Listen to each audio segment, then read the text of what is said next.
जो फरवरी 2026 में आपका सीटेट का एग्जाम होगा, उसमें दो वर्ड है, एक है डायग्नोसिस टेस्ट, एक है रिमेडियल। खूब क्वेश्चन पूछते हैं, इससे आपको मिला करके 4 से 5 क्वेश्चन मिल जाएंगे पूरे सीटेट में। पूरे सीटेट में मिला के, चाहे सीडीपी हो चाहे पेडागोगी हो, 4 से 5 क्वेश्चन मिलते हैं। तो डायग्नोसिस टेस्ट और रिमेडियल है क्या जी? डायग्नोसिस का मतलब होता है निदानात्मक परीक्षण। देखिए, जब आपको कोई बीमारी होती है तो आप क्या करते हैं? डॉक्टर के पास जाते हैं। तो डॉक्टर क्या करता है? एमबीबीएस डॉक्टर है, वो आपको पहले क्या करेगा? टेस्ट लिखेगा कि आप ब्लड टेस्ट कराओ, ये टेस्ट कराओ। वो डायग्नोसिस टेस्ट होता है, डायग्नोसिस टेस्ट भी वो कराते हैं। उससे क्या होता है? मर्ज की, आपकी जो बीमारी है उसकी पकड़ होता है। जब बीमारी पकड़ हो जाएगा तब डॉक्टर क्या करेगा? उस पर उपचार करेगा, रिमेडियल करेगा। रिमेडियल में क्या करेगा? उसको ठीक करने का प्रयास करेगा। ठीक ऐसा ही जैसे बालक है और टीचर क्या है? एक प्रकार का डॉक्टर है बालकों की। बालक को बीमारी है, न सीखना न पढ़ना, उस बीमारी को टीचर कैसे सॉल्व करेगा? इसके लिए यहाँ पे रिमेडियल होता है। रिमेडियल में बच्चों को क्या होता है? उसकी कठिनाई का पता लगाते हैं, कठिनाई का पता लगाते हैं। बालक में कहाँ कठिनाई है? एक बार दिया था, बालक के रिक्तियों का पता लगाते, बालक के रिक्तियों का पता लगाते। बालक का जो रिक्तियां है, गैपिंग है, कठिनाई है, ठीक है, उनका हम पता लगा देते हैं। तो निदानात्मक में सबसे पहले बालक को जो प्रॉब्लम हो रही है उसका हम आइडेंटिफाई करते हैं, पता लगाते हैं। इसके बाद अगर हम निदानात्मक परीक्षण कर लिया तो बच्चे को बीमारी पता चल गई कि उसकी प्रोनाउंसिएशन में गलती है, बोलने में गलती है, लिखने में गलती है। फिर इसके बाद हम रिमेडियल करते हैं, उपचारात्मक करते हैं, उपचारात्मक परीक्षण करते हैं। और उपचारात्मक परीक्षण में इनकी कठिनाइयों को दूर किया जाता है। बालक की जो कठिनाइयां हैं उसको क्या करते हैं? दूर करते हैं।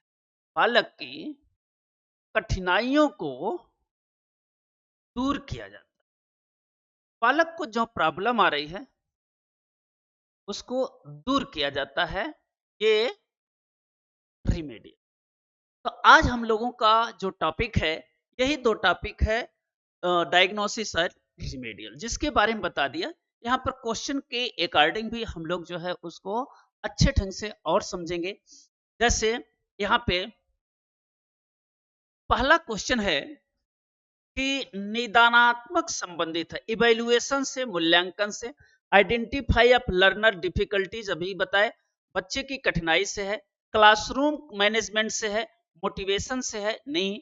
निदानात्मक परीक्षण जो है बालक की कठिनाइयों से पहचान करने की बात है। क्वेश्चन नंबर दूसरा, उपचारात्मक परीक्षण का मुख्य उद्देश्य क्या है? कंप्लीटिंग सिलेबस, सिलेबस को कंप्लीट करना, रिमूविंग लर्निंग डिफिकल्टीज, रिमूव करना उसकी लर्निंग डिफिकल्टीज की, जो कठिनाइयां हैं उसको दूर करना, यही है। कंडक्टिंग एग्जाम, गाइडिंग स्टूडेंट, नहीं, इसका ऑप्शन आएगा बी।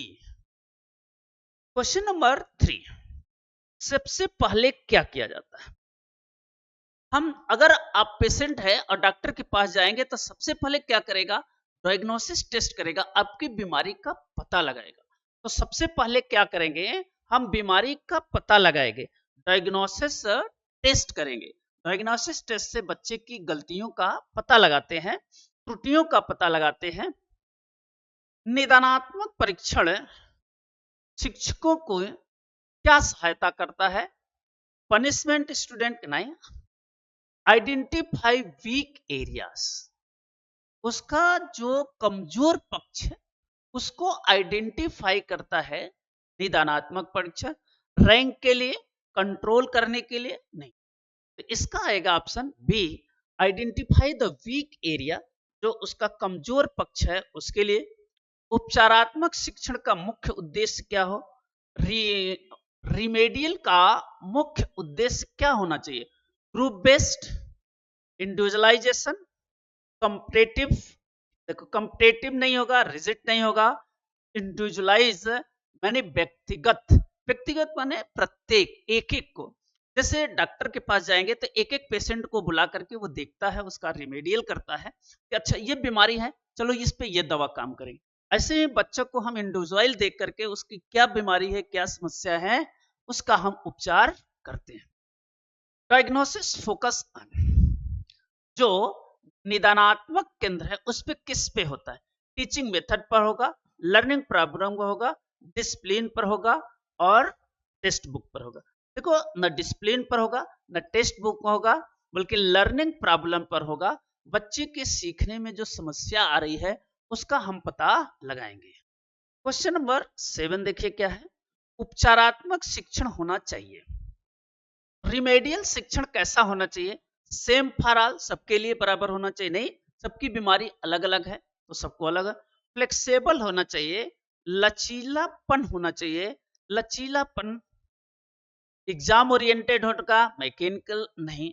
इस कैसा होना चाहिए? फ्लेक्सिबल होना चाहिए। क्वेश्चन नंबर 8, निदान के लिए सर्वोत्तम साधन है। निदान के लिए सर्वोत्तम साधन है unit test, diagnosis test, annual exam और सरप्राइज टेस्ट। क्या होना चाहिए? डायग्नोसिस टेस्ट होना चाहिए। सबसे निदान के लिए सबसे अच्छा है कि diagnosis test. Remedial teaching based on, remedial जो शिक्षण है वो किस पे आधारित होता है? डायग्नोसिस रिजल्ट, जो आपने टेस्ट कराया है उसी पर आपका उपचार होगा। आपने एक्सरे कराया और क्या अल्ट्रासाउंड कराया, जो कुछ कराया आपने उसमें क्या बीमारी आपकी पकड़ में आई है, उसके आधार पर आपका क्या होगा? उपचार होगा। तो डायग्नोसिस रिजल्ट पर ही उपचारात्मक निर्भर करता है, सिलेबस पर नहीं और टाइम टेबल पर भी नहीं। लास्ट क्वेश्चन जिसके माध्यम से हम लोग डायग्नोसिस और रिमेडियल टेस्ट देखते हैं, पहला है निदानात्मक और उपचारात्मक शिक्षण सहायक है, फेल्योर है, रोट लर्निंग है, इफेक्टिव लर्निंग है, प्रभावित कंपटीशन है, रोट लर्निंग। जो निदानात्मक उपचारात्मक पर होता है, इफेक्टिव लर्निंग है, प्रभावकारी सीखने पर है। तो इस तरह से हम लोगों ने आज जो टॉपिक देखा उसमें इंडक्टिव और डिडक्टिव मेथड की बात किया, जिसमें आपको उम्मीद है अच्छे ढंग से समझ में आ गया होगा। इसी तरह के छोटे छोटे कंसेप्ट के लिए लेकर के हम फिर उपस्थित होंगे। तब तक सभी लोगों को धन्यवाद।